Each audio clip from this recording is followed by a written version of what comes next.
नागरिकांच्या सदृढ आरोग्यासाठी तसेच मोबाईलच्या आहारी गेलेल्या मुलांना विविध खेळ, कला आणि सांस्कृतिक उपक्रमांची गोडी लागावी या उद्देशाने आनंदपथ रस्ता आरोग्याचा या अभिनव उपक्रमाचे आयोजन रविवारी करण्यात आले.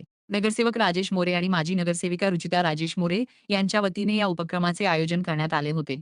महापालिका, पोलीस आयुक्तालय तसेच आयोजकांच्या संकल्पनेतून सुरू झालेल्या या उपक्रमाचे यंदा 5वे वर्ष असून ठाणे महापालिका मुख्यालयासमोरील रस्त्यावर नागरिकांनी मोठ्या उत्साहात सहभाग घेतला.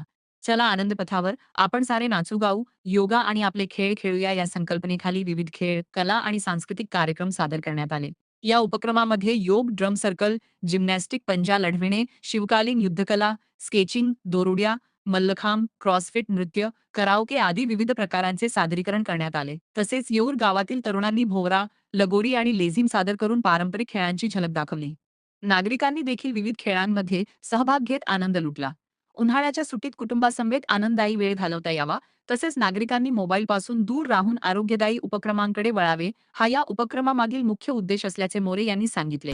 आनंदपथ रस्ता आरोग्याचा तिथे आपण बघितलं असेल वेगवेगळ्या संस्था दरवेळेस गेल्या वेळेस या वेळेपर्यंत अनेक संस्था इथे येत आहेत. ठाण्यातील नागरिक येत आहेत आणि एक वेगळा आस्वाद घेत आहेत. इथे प्रत्येकाने आपल्या आरोग्याची काळजी घेतली पाहिजे. मुलांना मोबाईलपासून लांब ठेवलं पाहिजे. यासाठी ह्या संस्थांची ओळख करून देण्याचं काम आनंदपथाच्या माध्यमातून आम्ही करतो. ह्या सगळ्या संस्थांमध्ये आपण आपल्या पाल्यांना ते टाकू शकता. त्यांच्या कला कौशल्याला वेगळ्या पद्धतीनं चालना मिळू शकते. वेगवेगळे आर्टिस्ट आहेत, त्यांच्या जशा आवड असतील तसं आपण तुम्हाला त्यांना संधी मिळतं का त्यांना तिथे टाकलं पाहिजे. यासाठी आनंदपथ आहे. म्हणजे तुम्ही सुट्टी लागली की मुलाला घरी न बसवता त्यांना वेगवेगळ्या संस्थांमध्ये पाठवा. त्यांचे नाव नंबर घ्या आणि आपल्या आरोग्याचं आपल्या हातामध्ये आहे. वेगवेगळ्या पद्धतीनं आपल्याला आपलं आरोग्य जपता येतं. यासाठी आनंदपथ आहे. आनंदपथ रस्ता आरोग्याचा, आनंदपथ रस्ता आनंदाचा. हा आनंद आपण या इथे आल्यावरती तुम्हाला दिसेल की सुरुवातीपासून शेवटपर्यंत वेगवेगळ्या संस्था अगदी हिरिरीने भाग घेतात. त्या सगळ्यांचं आम्ही स्वागत करतो. ठाणेकर नागरिकांचंही त्यांना सांगतो तुम्ही या उपक्रमाला मोठा उत्स्फूर्त प्रतिसाद दिला त्याबद्दल आभार व्यक्त करतो. पाहिजे काय असे उपक्रम राबवले पाहिजे. माझं नाव परिसंधी प्यासे, मी इथे आदी स्पोर्ट्स अकॅडमीतून येते. आमचे सर दीपेश चिपळूणकर त्यांच्यातून. तर माझं असं म्हणणं आहे की आजकाल जसं चाललं आहे, ठीक आहे, जिथे ते बघतो आपण काही ना काही वाईटच घडतं. तर त्यामुळे मुलींनी स्वतःहून हे सगळं शिकणं खूप गरजेचं आहे. लाईक स्वतःचं सेल्फ डिफेन्स मुलींना आलंच पाहिजे.